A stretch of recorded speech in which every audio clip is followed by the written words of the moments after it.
Para marcar os 50 anos de relação diplomática sino-brasileira, a coprodução entre o Diário de Pernambuco e a Rádio Internacional da China veio até Brasília para fazer uma série de 4 entrevistas com ministros, presidentes de partidos, embaixadores e deputados.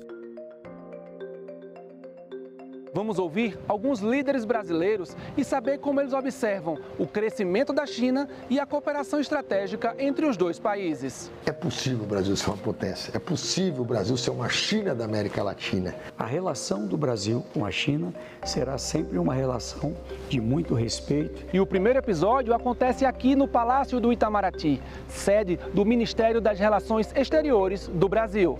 Somos recebidos pelo embaixador Eduardo Saboia, que é o chefe da Secretaria de Ásia e Pacífico do Ministério das Relações Exteriores. Ministro, muito obrigado por nos receber aqui no seu gabinete para a gente conversar um pouco mais sobre as relações diplomáticas do Brasil e a China nesse ano, principalmente que comemoramos os 50 anos. E eu já queria começar sabendo como o senhor avalia que tem se pautado as relações do Brasil e da China desde a abertura lá em 74. São relações que passaram por muitas transformações e são relações obviamente cordiais, positivas, mas elas assumiram uma dimensão que eu acho que a época que se estabeleceram relações diplomáticas não se tinha ideia do percurso que os dois países fariam.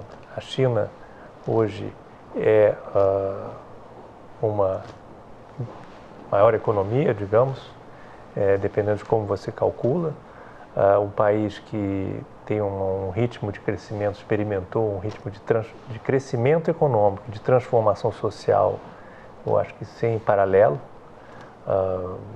Pessoas que saíram da pobreza, uma economia que se sofisticou, que se tornou líder em tecnologia.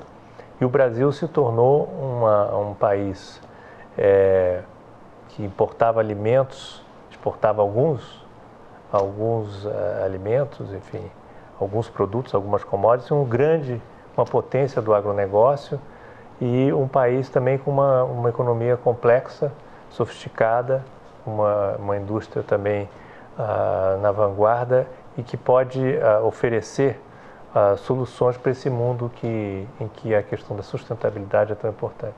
E como é que os brasileiros podem entender as vantagens de ter uma relação bilateral como a que temos com a República Popular da China?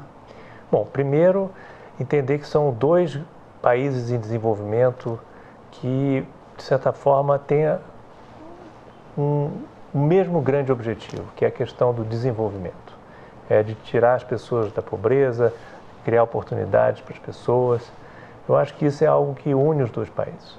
Os dois países têm feito coisas concretas. Quer dizer, se você pensar na transformação do parque manufatureiro da China, se você pensar que o Brasil é um grande provedor de alimentos, de energia, de seguro e confiável, esses dois países têm colaborado para fazer com que isso seja uma realidade. E o Brasil é um grande parceiro, o maior parceiro comercial desde 2009.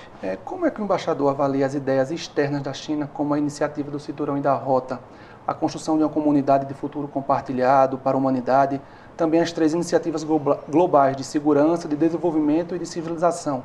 Essas ideias são consistentes às políticas externas brasileiras?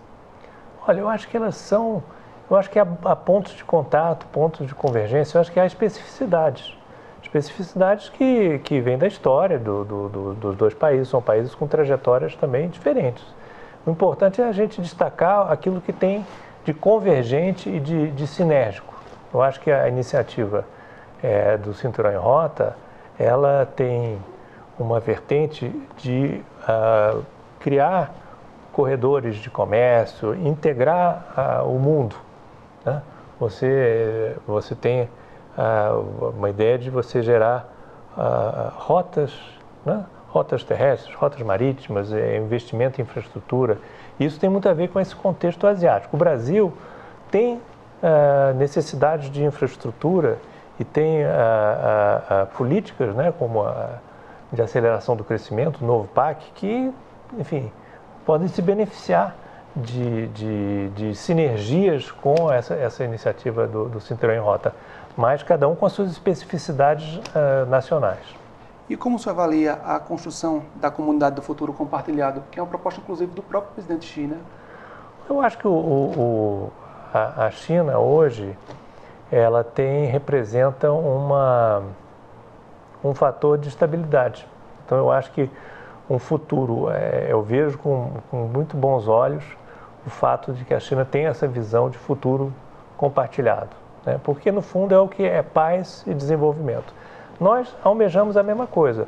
No nosso caso, por exemplo, o que é um futuro compartilhado para o Brasil? Nós compartilhamos o continente sul-americano, temos 10 vizinhos, então a integração, a boa relação com a nossa vizinhança é fundamental para a nossa política externa, para a nossa diplomacia, para o nosso desenvolvimento. Então, encontrar formas da gente interligar esses países, né, fazer com que a logística melhore para que a gente possa escoar a nossa produção e também a conectividade digital, tudo isso é importante. Então, eu acho que a visão é a mesma. A terminologia é que varia porque ela vem das especificidades de cada país. O senhor acha que com a chegada do novo governo do presidente Lula nesse terceiro mandato, houve uma mudança de chave com relação às relações diplomáticas do Brasil e da China? Eu acho que a visita do presidente Lula foi um elemento transformador, né? Nós tivemos uma quantidade de acordos assinados, várias áreas que foram lançadas, desde de questões mais ligadas à tecnologia de ponta, como a questão dos satélites, dos cibers, até questões ligadas a people to people, né? O contato interpessoal, a parte de...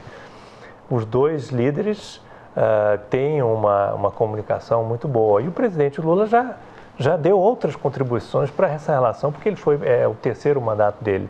O que eu acho é o seguinte, é que no ano passado nós plantamos, quer dizer, a visita do presidente Lula foram plantadas várias sementes. Agora nós temos em 2024 as safras, algumas safras. Você sabe que o Brasil tem essa particularidade que nós temos várias safras, né? Então eu acho que isso se aplica também para a relação Brasil-China. Então nós vamos ter uma safra tivemos uma safra com a vinda do ministro Wang Yi, logo no início do ano aqui, até assinamos um acordo que amplia a duração de visto, né?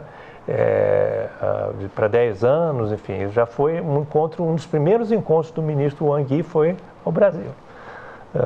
Depois nós temos a COSBAN, a Comissão Sino-Brasileira de Alto Nível, com o nosso vice-presidente, que irá. Tivemos hoje uma reunião interministerial, depois uma reunião com as associações de empresários, muitas ideias que vão frutificar. Inclusive, em Pernambuco, existe um potencial também na relação com a China, tem a produção de frutas, né? No Vale do São Francisco. Vale do São Francisco. Então, eu acho que hoje falava-se disso. Queria falar agora um pouquinho da diplomacia com olhar para a economia. Como é que a diplomacia brasileira enxerga o crescimento da China, que chega ao ponto de se tornar a segunda economia do mundo, segunda potência econômica global, e como é que a diplomacia brasileira também vê os outros países enxergando isso? Olha, a vocação brasileira é a vocação do universalismo. Nós não enxergamos o mundo como bloco ali, bloco de lá, alinhamentos, isso não faz parte da nossa visão. O que nós queremos é paz, e para a paz seja alcançada é importante que haja diálogo, daí a insistência da nossa diplomacia em que as soluções, os conflitos sejam resolvidos através do diálogo, e das normas do direito internacional. O Brasil participou da elaboração de tratados, de convenções, defende um comércio internacional baseado nas regras multilaterais. Então, eu acho que nós não vemos um problema numa China pujante economicamente. Ao contrário, eu acho que ela é um fator, como eu disse, é um fator de estabilidade. Embaixador, e a economia chinesa, a gente percebe que está entrando numa nova fase de desenvolvimento, que destaca muito mais a qualidade do que a quantidade e quer promover a modernização através da nova força produtiva de qualidade. Como o senhor avalia essa mudança de economia chinesa? E o senhor acredita que a economia pode ainda ter força motriz? Quantidade é bom, né? E a gente fala de números, de cifras realmente impressionantes quando a gente fala do comércio, e a gente quer que essas cifras continuem, né? A gente quer continuar a ter aquilo que a gente tem com a China, porque a China também se beneficia. O Brasil é um fornecedor seguro de produtos que a China continuará a precisar. Agora, a diversificar a pauta é uma coisa que é um desafio, porque requer ações de governo a governo, né? Quer dizer, você tem nessas discussões preparatórias da COSBAN, a gente quer discutir a questão de como certificar novos produtos agrícolas, né? Variedade, frutas, produtos mais, em vez de você exportar a soja, exportar farelo, em vez de você poder exportar produtos industrializados. Nós temos o exemplo da Embraer, né? Então eu acho que a transição da China para uma economia com outras características, né, que é o resultado dos êxitos alcançados nos últimos anos, quer dizer, é bom, isso pode ser uma oportunidade para o Brasil e uma oportunidade para você ter uma diversificação, você ter parceria, né? O que é a parceria? A parceria é você trabalhar para que haja investimento aqui, investimento lá, desenvolvimento de uma solução em conjunto. É um ganha-ganha, como na China se gosta. Fala muito, né? Se fala muito. E como é que o senhor avalia a influência positiva de uma ampliação do BRICS para outros países membros e até outros países mesmo do sul global?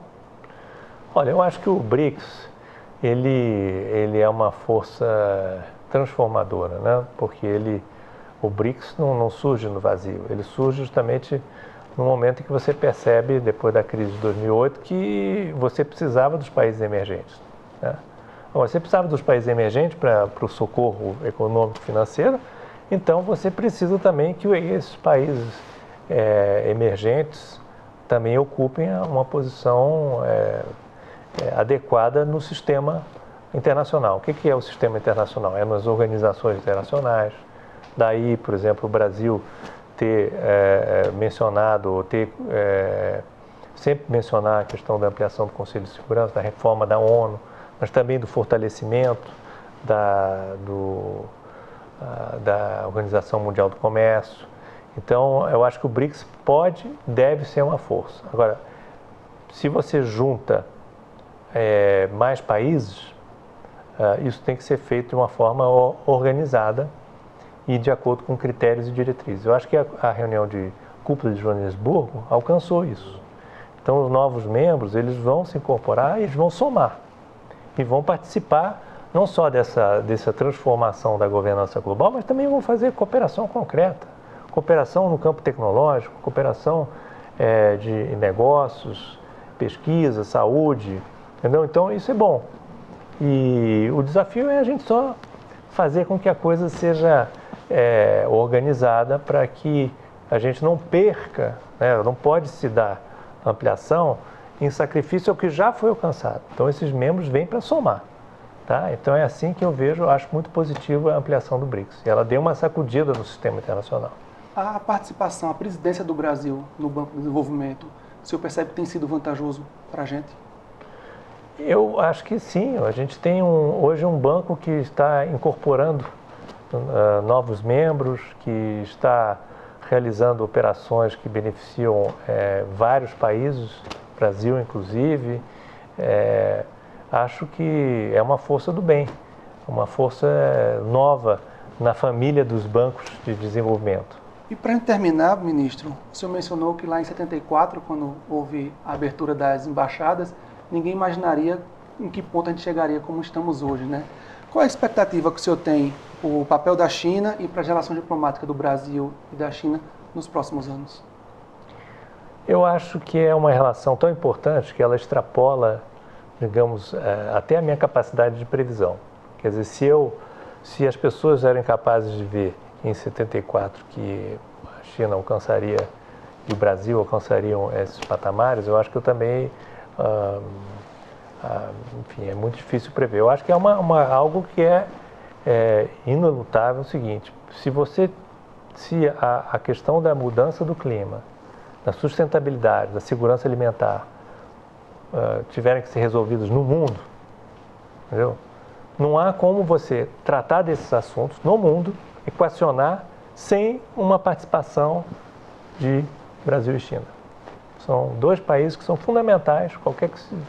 Hoje estavam falando que o investimento da China na transição energética, na descarbonização, é o maior do mundo.